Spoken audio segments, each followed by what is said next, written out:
Hello, everyone, and welcome to Only in Santa Clara County.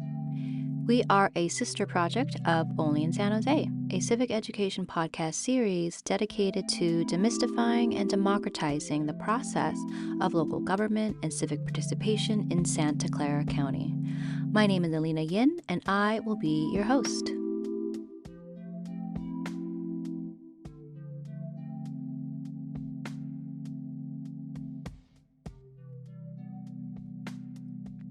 Welcome back, everyone. We took a little break during the election bonanza, and now we are back at it. So, this episode is not going to be about the election. We will be releasing a formal statement on that in the near future, and you can sign up for our newsletter to receive that. However, I do want to say one thing. This podcast, this work of ours, is about practicing democracy at a local level within your immediate physical environment that you exist in, regardless of who is in office. I was recently at a talk by the renowned organizer who actually spent 16 years working with Cesar Chavez in the United Farm Workers Union right here in Santa Clara County. His name is Marshall Gans, and he has a new book out called People, Power, Change, Organizing for Democratic Renewal. And in that talk, he said, democracy is not something you have, it's something you do to have. Another gem that he shared was all macro outcomes are the result of micro practices. And to me, there is nothing that gets more micro than civic participation in your local county, city, school boards, etc. So this is what we're here for, to learn how to practice democracy.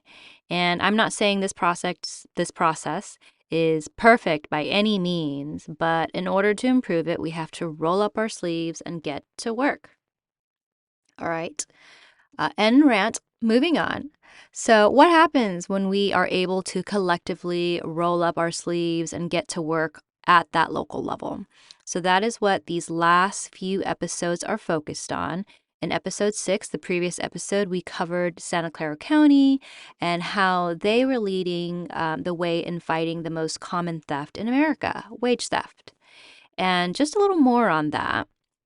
In 2014, the Economic Policy Institute stated that in their survey, survey evidence suggests that wage theft is widespread and costs workers billions of dollars a year. A transfer from low-income employees to business owners that worsens income equality, hurts workers and their families, and damages the sense of fairness and justice that a democracy needs to thrive. In another report from 2017, the Economic Policy Institute stated that employers steal billions from workers' paychecks each year. Survey data shows millions of workers are paid less than the minimum wage at significant cost to taxpayers and the state's economy. So, what does that mean exactly from that point of it's a significant cost to taxpayers? So, most of these thefts affect low-wage, minimum wage workers that are living often, not all the time, but oftentimes below the poverty line, without pensions, without benefits or health insurance. And how that relates back to the county is, the county provides SNAP benefits, which is food stamps, medical coverage, and these individuals and families depend on that. And these services are paid for by us, the taxpayers. But in 2017, Santa Clara County began to change that. And you can hop back to that episode to hear the whole story on that. So now from wage theft, we are going to talk about what else the county provides, and that is health and human services. If some of you remember from episode 1, when we went over the county charter, this was one of the mandates to provide health and human services. So in this episode, Betty and I will be talking about the Vietnamese American Service Center, also known as the VASC. The Vietnamese American Service Center is a 37,000 square foot county facility serving as a one-stop hub for the county's health and human services. facilitating service delivery and client engagement in a culturally competent and language accessible manner. It is located in the heart of Little Saigon and East San Jose. The purpose of the VASC is to address the health disparities in the Vietnamese American community as well as the local community in that area. The VASC is a definitive model for integrated and accessible health and human services while also serving as a gateway for other county, community, and government resources. Some of these services include behavioral health clinic, Valley Health Center, a dental clinic, pharmacy, social services, senior nutrition program, on-site childcare supervision, and a suite of community programming to promote wellness and more. And here to tell us about the VASC and how it came to be is our guest host, Betty Young. Betty has over a decade of experience working at the County of Santa Clara. She started as the Budget and Policy Director of the Office of Supervisor Cindy Chavez. Then she went on to become the employee number 1, the manager of the newly formed Office of Labor Standards Enforcement in 2017. During the pandemic, Betty became the lead public information officer of the Emergency Operations Center for COVID-19 response. Her last post was as Chief of Staff for Supervisor Cindy Chavez. And as of the most recent election, Betty is now the newly elected member of Santa Clara County Board of Supervisors representing District 2, making history as the first Vietnamese American woman elected to the county. This interview was recorded February of this year as a public service and was not part of her campaign. And lastly, remember, if you enjoyed this episode, if you've been enjoying this series, please hit that like, follow, leave us a comment. It really does matter. And without further ado, on to our interview with Betty Young.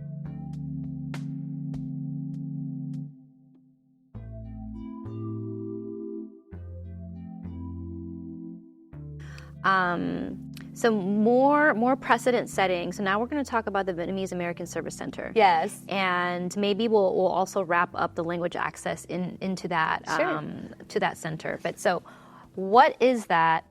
Why is that a precedent? Mm-hmm. And how did it happen? How is it impacting us? Yeah.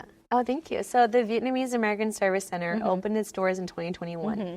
It was the beginnings of the Vietnamese American Service Center was a policy development piece that started in 2014. Mm-hmm. And this is really, actually, it could go back farther than that because this is really rooted in the 2011 Santa Clara County Vietnamese Health Assessment. Okay. Up until that time, a health assessment of the Vietnamese community has never been done before. Mm-hmm. Because of mm-hmm. language and cultural barriers. There was a lot of misinformation or lack of information of what Vietnamese Americans were faced with, challenged with, or were doing great in, right? Mm-hmm, mm-hmm. And I think, something that we all deal with as Asian Americans is that the model minority myth mm-hmm. kind of puts all Asian communities into the same one lump and then describes us singularly as a group that's doing really well, has mm-hmm. no disparities, has no issues or needs, which is that's why it's called the model minority myth, mm-hmm. Which has been basically that results in needs, challenges, and disparities being overlooked, ignored, or not validated. Mm-hmm. So in 2011, when this health assessment was published, we found some really alarming disparities. Mm-hmm. Liver cancer is the number 1 cause of death amongst Vietnamese men and women. Mm. And liver cancer is a very slow-growing cancer. It's actually one of the rare cancers that's preventable and treatable if caught early on. Okay. So for our health professionals at the county, this was very alarming. Mm-hmm. We found through the health disparity that 30%, almost 30% of Vietnamese Americans in the county did not have health insurance. Mm-hmm. And of those who do have health insurance, their number 1, their primary health approach was to go to the emergency room mm-hmm. when the pain was too excruciating, mm-hmm. when the challenges can no longer be ignored. We also found that Asian American women, and particularly Vietnamese American women, mm-hmm. have a greater mortality rate, greater than the average, from cervical cancer. Mm. And just uniquely Asian American and specifically Vietnamese American women. Mm-hmm. And then we learned that like almost half of our seniors identify as being food insecure, not knowing where they were going to get food. We learned that over 60% of the Vietnamese population in this health assessment self-identify as not having strong English language skills. And so we were learning that there was, basically through this health assessment, that these disparities existed. But what was just as equally alarming is that we at the county have the services to meet and address these health disparities. So the services exist and the disparities exist, but somehow it wasn't being connected. So what followed was a community engagement process that lasted about 8 years, trying to understand where the misconnection was. Was it, we found lack of English, lack of language accessibility. We learned about lack of healthcare outreach staff personnel that look like the population we're trying to serve. We found that there was a lot of misinformation. There was also, but most biggest is that just lack of understanding of what the county was about, right? We also found rooted in history rooted in negative or challenging experiences with the county. Government. Yeah, and government. I remember when I was in the 3rd grade, I took time off of school to go with my mom to social services, to VMC, to translate for her because there was no translators. That's a very vivid memory in her mind, where we took public transportation to go clear across town to make multiple appointments, missing a bus or the bus never showing up, or showing up in an office and them saying that, sorry, we can't let your kid translate for you, but we don't have a translator, so you're going to have to go home today and come back another time. And so that was a story that a lot of people shared with us, right? Like just the lack of accessibility, the lack of not knowing where to go, the lack of English language skills, the lack of someone who understood their culture, the lack of culture competency. So what was born out of that is let's try this idea of a service center model. And we've never had that before at the county. So it's a first for the county. And in turn, the Vietnamese American Service Center became a first in the nation, where we went about this approach. After all the feedback from community, we realized what we were building can be best described as a health clinic, a community center, a cultural center, an activity center, a recreation center. To me, that's like temple. Yeah. It was all the things that we've never had built in one place before. We've built health centers and health clinics. We have social services offices. We have front lobbies. We have spaces of service, but for all of them to be in one co-located spot. And so what we have today is 37,000 square feet of a health clinic, behavioral health clinic, pharmacy, a blood lab, so that you don't have to have an appointment with your primary care physician, then go across town or go down the street or get on the freeway to go to VMC to get your blood work done, then come back. Right? It's all there. We also have the largest senior nutrition program in the county's history, 500 meals a day, 6 days a week. In comparison, the next largest program is 120 meals a day, 3 days a week. Let's see what we're capable of. Let's push the boundaries. Let's really embrace innovation and see what we can accomplish.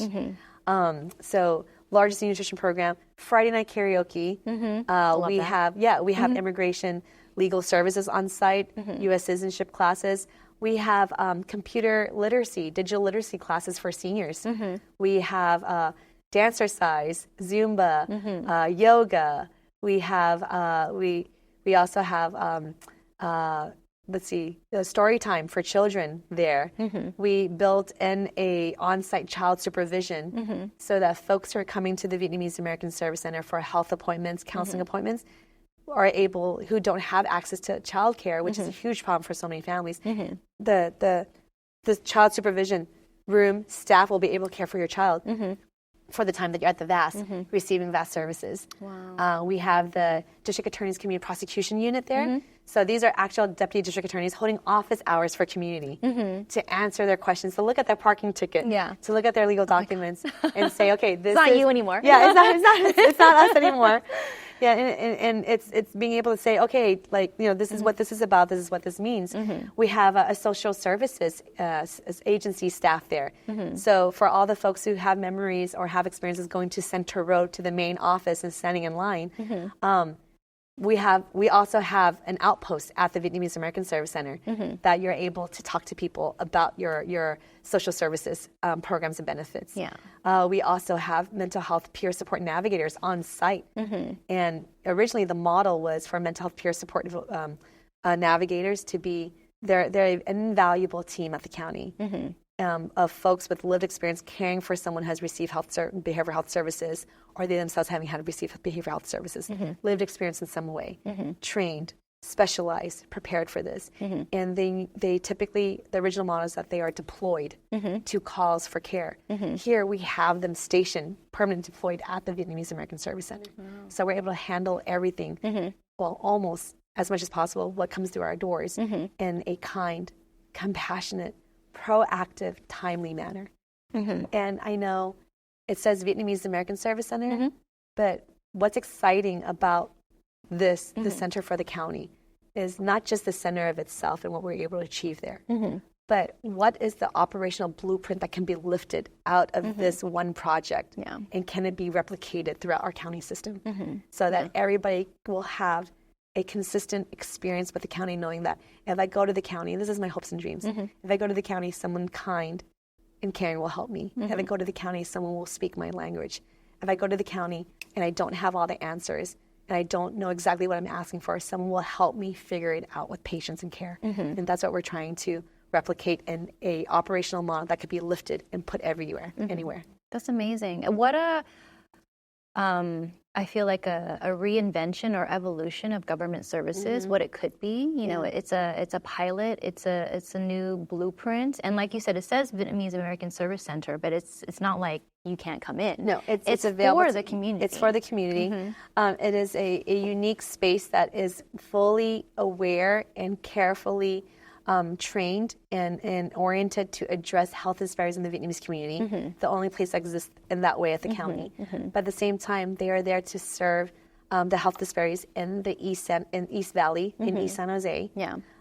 So that's, you know, if you're from San Jose, East San Jose in particular, you know that is a community that's equal parts Latino and Vietnamese, right? That we serve everybody. Our language access policy at the Vietnamese American Service Center is English, Vietnamese, and Spanish. So there's always staff on site, 8 a.m. to 8 p.m. Monday through Saturday, which are not typical government hours, right? Because our community engagement process informed us that our government hours don't work for the average family, the average worker, the average person relying on our services. So even in our hours of operation, it's different. And we knew the language needs were different. So you will always, all of our signs, all of our wayfinding are in the 3 languages. All of our materials and assets are in 3 languages. And our staff is always, there's always language capable staff on deck in all 3 languages. That's amazing. Yeah. We're going to do a tour one of these days. Oh, well, the building itself is a one of a kind. Because it does not look like a government building. And that's what we set out. That's what people, you know, our participants in the community engagement process told us that space is important. Like, you know, no brainer. No brainer, right? Like space is important. When you talk about a space for healing, a space for hope, a space for care, self-care, a space to repair, rejuvenate, and prepare for the next phase, right, of your life, it has to be a space that's beautiful, warm, welcoming, inviting. And so we that was a huge piece of this, where the community really informed what the building would look like, and we went out for 8 years. That's a long process. It was a long process. Yeah, I mean, I remember standing in front of like Vietnamese supermarkets with a survey, trying to get people to fill it out. We conducted info sessions. We conducted round, circles of conversation. We had workshops with just youth. We had workshops with their parents. We had workshops with seniors. Then we had workshops with like different geographical footprints. We did whatever. We had sessions on weeknights, weekdays, weekends, whatever it took to be able. We had online surveys. We had email surveys. Whatever we had available to us as a resource, we leveraged to get this input and feedback. So when you come to the building, I won't. No spoilers here, just a little sneak peek. That, you know, the moment you come to the building, you're going to see that's a very green building. The color green. It's also a silver LEED certified building, so it is also green, environmentally friendly. But it's green in the aesthetics of the building is meant to be representation of bamboo. And the reason for that is that in Vietnamese culture, right, and Vietnamese history, villages used to be built behind bamboo forests. Because bamboo served as a natural barrier against hostile elements in Mother Nature, right? So we don't build villages like that anymore in Vietnam. But the cultural significance of that vision, of that landscape, right, is still part of the culture. That behind a bamboo forest, your village will grow and thrive, and that's really talks about protecting your village and doing it all together. So the exterior of the building is meant to evoke a sense of bamboo, the color, the abstract, the designs, and then there's a whole bamboo glass etching in the glass, the 3-story glass structure, right? And what that is to say to our Vietnamese clients, for folks who are very deep rooted in this culture, that behind these bamboo walls is a village that we're all protecting and growing with together. So that's just an example of how this building has been so different. And it welcomes all communities 6 days a week, 8 a.m. to 8 p.m.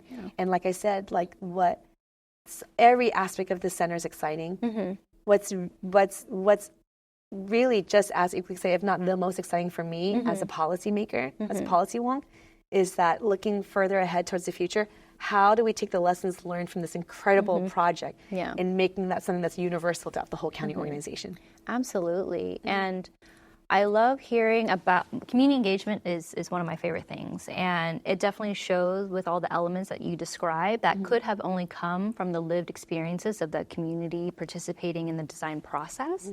And you don't typically see an 8-year community engagement process for a private project, but this is a public project. And so another facet of civic participation is being able to participate, sometimes, yes, a little bit slower, but way more intentional and way more under the vision and mission of actually serving the community above all else. And this is how we guarantee that something will stand the test of time, right? And because it's going to be flexible. That was the vision and the principles by which the VASC was founded, was to be led by community for community. So it's going to be an iterative process. As the landscape of change continues to need in Santa Clara County, so will the services and the operations at the Vietnamese American Service Center. Like, it just has to be so. And I'm so proud to share that we also have another service center being built right now, being developed, and that's the African American Service Center. And that is going to take a lot of lessons learned from the Vietnamese American Service Center. And this is like the next iteration of a project like this. Community informed, community engaged, one-stop shop of health and human services, community services, and space, right? Like, I don't think people realize how lacking we are in space, underparked, underspaced. Spaces just for gathering, organic gathering, social gathering. Without consumerism. Like to be able to have meetings, conversations, discussions, safe gatherings. Where the public can assemble to consult for the public good. Yes, absolutely. And that project is underway right now. That's amazing. I love that it's a seed that propagates more for the community. And that's a perfect metaphor. I love that. Yeah.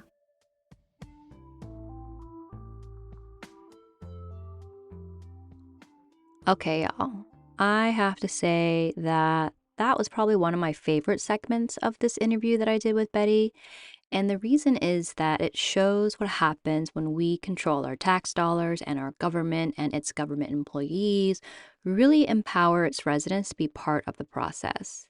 This project had above-the-board community engagement during the design process. And I actually spent a couple years working in the field of architecture.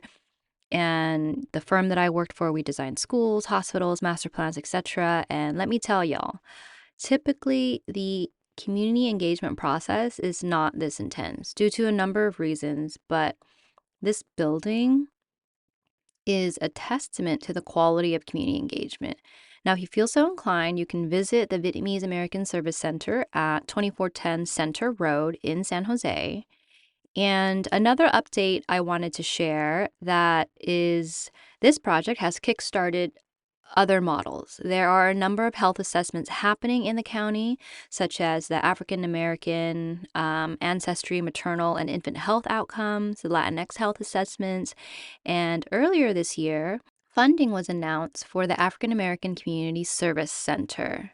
This is incredibly important because the health disparities are vast between different cultural communities. For example, I'm going to share this short clip from a new documentary called The M Factor, and it features Dr. Wen Shen, Dr. Yamina Cortez, and Dr. Sharon Malone, and it speaks to some of the new research about menopause. With regards to Asian women, There's a lot of genetic differences. And so for Asian women, menopause tends to be a lot of bone pain, joint pain, headaches, and less of the hot flashes and night sweats. But for Asian women, obviously, with menopause comes the risk of osteoporosis.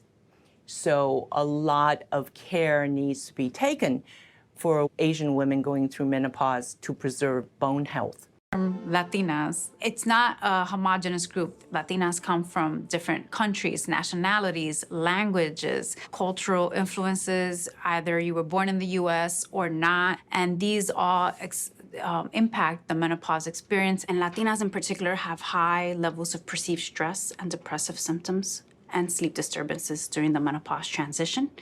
These are all things that are related to cardiovascular health later on. Women of color, particularly African American women, tend to experience menopause early, on average about a year earlier than white women do. They have symptoms that are more severe, and their symptoms last longer, and that can go on for 10 years. And that is a very long time to be that miserable. There's a lot of research still going on, but a lot of it is felt to be due to weathering and accumulated lifetime experiences of illnesses, of stress that makes menopause more challenging for Black women. If you'd like to check out this documentary, you can find it in our show notes. It is currently available on PBS.